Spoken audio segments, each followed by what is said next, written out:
It's been a minute. I apologize for not posting. Alright, so I was making breakfast this morning. A thing that typically happens when you're making eggs, you drop a shell into the bowl, like if you're mixing eggs up. You know, it takes forever to get it out because it's all stuck in the egg and whatever. And as I'm trying to get it out, I was like, you know what this reminds me of?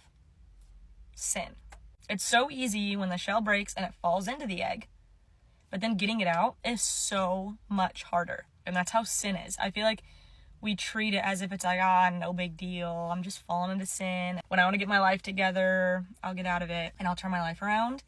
When that's not how it is. Like, it's so much harder to get out of sin than it is to fall into it. This isn't going to be like a crazy long explaining video. It's just kind of, I guess, like an encouragement. Kind of? Encouragement? Warning? I don't know. If you feel like falling into sin is just going to be like no big deal and you can live your life until you want to get your life actually straightened out with God, it's not worth it. Please don't do it.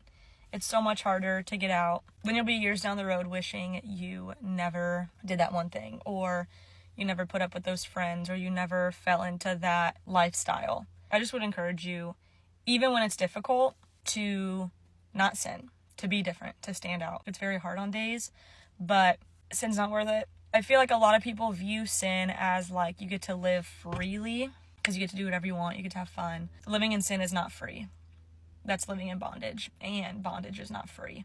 You're a slave to sin. It might feel free in the moment, but it all will hit you like a pile of rocks, and that's when it's hard to get up, because now it's like, oh dang, now I have all these friends that I have to stop hanging out with, or now all these addictions are really hard to let go of, or all your temptations, you just kept falling into them, and so now they're so much harder to say no to. It's a long road, and I've been there. So I would just encourage you, don't look at it as like, oh, well, since it's easy to get in, it's going to be easy to get out. That's not true.